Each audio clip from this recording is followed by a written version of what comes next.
ಕ್ಷೇತ್ರದಲ್ಲಿ ಅಭಿವೃದ್ಧಿ ಕೆಲಸಗಳನ್ನು ಶಾಸಕರು ಮಾಡಿದ್ರೆ ಎಲೆಕ್ಷನ್ ಟೈಮ್ನಲ್ಲಿ ಅವನ್ನೇ ಮುಂದಿಟ್ಕೊಂಡು ಜನಪ್ರತಿನಿಧಿಗಳು ಓಟ್ ಕೇಳ್ತಾರೆ. ಕಳೆದ 5 ವರ್ಷದಲ್ಲಿ ಶಿವಮೊಗ್ಗದಲ್ಲಿ ಸಾಕಷ್ಟು ಅಭಿವೃದ್ಧಿ ಕೆಲಸಗಳು ಆಗಿವೆ.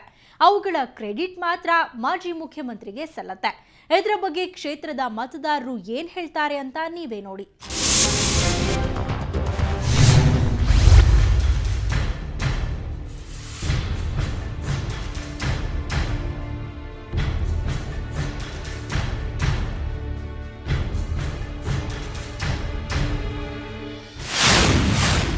ಈಶ್ವರಪ್ಪನವರ ಸ್ವಕ್ಷೇತ್ರ ಹೇಗಿದೆ?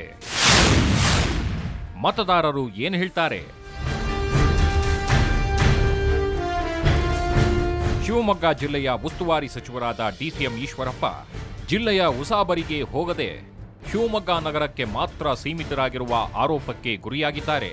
2012ರ ಜುಲೈ ತಿಂಗಳಲ್ಲಿ ಜಿಲ್ಲಾ ಉಸ್ತುವಾರಿ ಸಚಿವರಾಗಿ ಅಧಿಕಾರ ವಹಿಸಿಕೊಂಡ ನಂತರ ಪ್ರಗತಿ ಪರಿಶೀಲನಾ ಸಭೆ ನಡೆಸಿ ಮಾಜಿ ಸಿಎಂ ಯಡಿಯೂರಪ್ಪನವರಂತೆಯೇ ಜಿಲ್ಲೆಯ ಸಮಗ್ರ ಅಭಿವೃದ್ಧಿ ಆದ್ಯತೆ ನೀಡುವುದಾಗಿ ಘೋಷಿಸಿದ್ರು.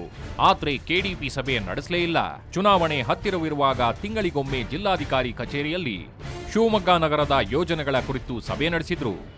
ಇನ್ನು ದುರ್ಗಿಗುಡಿ ರಸ್ತೆಯ ಅಗಲೀಕರಣ ಕಾಮಗಾರಿ ಗೊಬ್ಬೆತ್ ಹೋದ್ರೆ ಎನ್ಟಿ ರಸ್ತೆಯ ಅಗಲೀಕರಣ ಎಂಬುದು ನೆನೆಗುದಿಗೆ ಬಿದ್ದಿದೆ.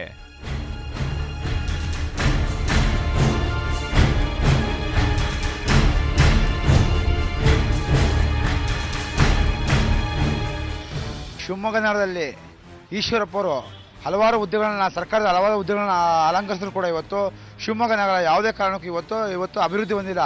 ಉದಾಹರಣೆಗೆ ಏನು ಯಡಿಯೂರಪ್ಪನವರು ಇದ್ದಾಗ ಏನು ಒಂದಿಷ್ಟು ಆವಾಗಿನ ಬೆಳವಣಿಗೆಗೆ ಕಾಮಗಾರಿನೇ ಬೇರೆ, ಇವರು ಬಂದಮೇಲೆ ಉಪಮುಖ್ಯಮಂತ್ರಿ ಕಾಮಗಾರಿಗಳೇ ಬೇರೆ. ಇವತ್ತು ಅದರಲ್ಲಿ ಇವರು ಬಂದಮೇಲೆ ನಗರದ ಹಲವಾರು ರಸ್ತೆಗಳು ಇವತ್ತು ಕಳಪೆ ಆಗಿದೆ ಮತ್ತು ಕಳೆಗುಂದಿವೆ. ಉದಾಹರಣೆಗೆ ಇವತ್ತು NT ರಸ್ತೆ ಇವತ್ತು ಅಗಲೀಕರಣ ಆಗಬೇಕಿತ್ತು, ಆದರೆ ಅದು ಕೂಡ ಅಗಲೀಕರಣ ಆಗಿಲ್ಲ. ದುರ್ಗಿಗುಡಿ ಆಮೇಲೆ ತಿಲಕ್ನಗರ ಹಲವಾರು ರಸ್ತೆಗಳು ಇವತ್ತು ಗುಂಡಿಗಳಿಂದ ಗುಡ್ಡಗಳಿಂದ ಕೂಡಿದ್ರು ಕೂಡ ಇವರು ಈಶ್ವರಪ್ಪನವರು ತನ್ನ ವೈಯಕ್ತಿಕ ಆಸ್ತಿಗೆ ಹೆಚ್ಚಿನ ಆದ್ಯತೆ ಕೊಟ್ಟರೆ ಅಷ್ಟೇ ಹೊರತು ಇವರು ರಸ್ತೆಗಳೇ ಆಗಲಿ ಅಥವಾ ಸಾರ್ವಜನಿಕ ಆಸ್ತಿಗೆ ಎಲ್ಲೂ ಕೂಡ ಅವರು ಆದ್ಯತೆ ಕೊಡಲೇ ಇಲ್ಲ. ಮಾಜಿ ಸಿಎಂ ಯಡಿಯೂರಪ್ಪ ಜಿಲ್ಲಾ ಉಸ್ತುವಾರಿ ಸಚಿವರಾಗಿದ್ದಾಗ ಪ್ರತಿ ವಾರಕ್ಕೊಮ್ಮೆಯೋ 15 ದಿನಗಳಿಗೊಮ್ಮೆಯೋ ಕಾಮಗಾರಿ ಸ್ಥಳಗಳಿಗೆ ಭೇಟಿ ನೀಡಿ ಪರಿಶೀಲನೆ ನಡೆಸುತ್ತಿದ್ರು. ಅಲ್ಲದೆ ಆಗಾಗ ಜಿಲ್ಲೆಯ ಪ್ರಗತಿ ಪರಿಶೀಲನಾ ಸಭೆ ನಡೆಸಿ ಕಾಮಗಾರಿಯನ್ನ ತ್ವರಿತಗೊಳಿಸುತ್ತಿದ್ರು. ಆದರೆ ವಾರದಲ್ಲಿ 4 ದಿನ ಶಿವಮೊಗ್ಗದಲ್ಲೇ ಇರುವ ಈಶ್ವರಪ್ಪ ನಗರದ ಸಮಸ್ಯೆಗೆ ಸ್ಪಂದಿಸಿಲ್ಲ ಅನ್ನೋ ಮಾತುಗಳು ಕೇಳಿಬರುತ್ತವೆ. ಶಾಸಕರಾದ ಮೇಲೆ ಒಬ್ಬ ಬಡವನಿಗೂ ಆಶ್ರಯ ಮನೆ ನೀಡಿಲ್ಲ ಅನ್ನೋ ಆರೋಪಗಳಿವೆ. ಇವರ ಸಾಧನೆ ಎಂದರೆ ಕೋಟಿ ಕೋಟಿ ಹಣ ಮಾಡಿ ಲೋಕಾದಾಳಿಗೆ ಒಳಗಾಗಿದ್ದು ಎಂದು ಕಾಂಗ್ರೆಸ್ನವರು ವ್ಯಂಗ್ಯವಾಡ್ತಾರೆ. ಯಾರಿಗೆ ಪ್ಲಸ್, ಯಾರಿಗೆ ಮೈನಸ್? ಮತದಾರರ ಮನದಲ್ಲಿ ಏನಿದೆ?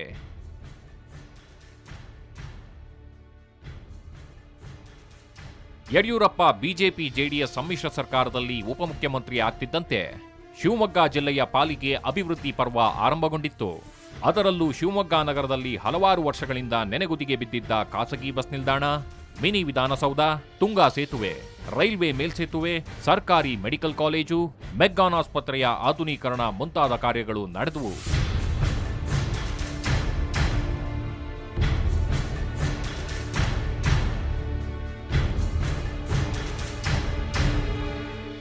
ಸನ್ಮಾನ್ಯ ಯಡಿಯೂರಪ್ಪನವರು ಶಿವಮೊಗ್ಗ ನಗರದಲ್ಲಿ ರಸ್ತೆ ಇರ್ಬೋದು, ಮೆಗನ್ ಹಾಸ್ಪಿಟಲ್ ಇರ್ಬೋದು, ವೆಟರ್ನರಿ ಕಾಲೇಜ್ ಇರ್ಬೋದು, ಅದೇ ರೀತಿ ಬಸ್ ಸ್ಟ್ಯಾಂಡ್ ಇರ್ಬೋದು, ಯಾವುದೇ ಒಂದು ಕಾಮಗಾರಿನೂ ಸಹ ಬೆಂಗಳೂರಿನಿಂದ ಬಂದಾಗ ರೈಲಿಂದ ಸೀದಾ ಮನೆಗೆ ಹೋಗಿ ಟೀ ಕುಡಿತಿರ್ಲಿಲ್ಲ.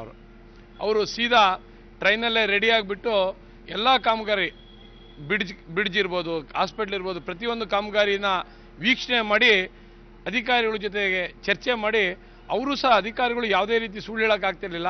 ಯಾಕೆಂದರೆ ಸ್ವತಃ ಅವರೇ ವೀಕ್ಷಣೆ ಮಾಡಿ ಇದ್ಯಾಕಾಗಿಲ್ಲ, ಇದಕ್ಕೇನು ಕಾರಣ, ಯಾಕೆ ಹಣ ಬಿಡುಗಡೆ ಆಗಿಲ್ವಾ, ಏನಾಗಿದೆ ಅನ್ನೋದು ಅತ್ಯಂತ ಮುತುವರ್ಜಿಯಿಂದ.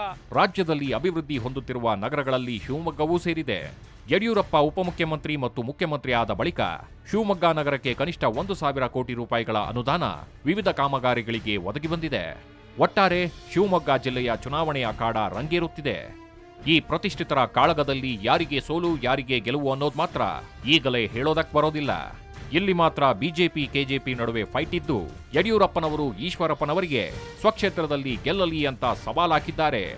ಅಂತೆಯೇ ಈಶ್ವರಪ್ಪ ಸ್ವಕ್ಷೇತ್ರವನ್ನ ಉಳಿಸಿಕೊಳ್ತಾರಾ? ಯಡಿಯೂರಪ್ಪ ಅಂದುಕೊಂಡಂತೆ ಮೇಲುಗೈ ಸಾಧಿಸ್ತಾರಾ ಅನ್ನೋದಕ್ಕೆ ಮೇ 8ರಂದು ಉತ್ತರ ಸಿಗಲಿದೆ.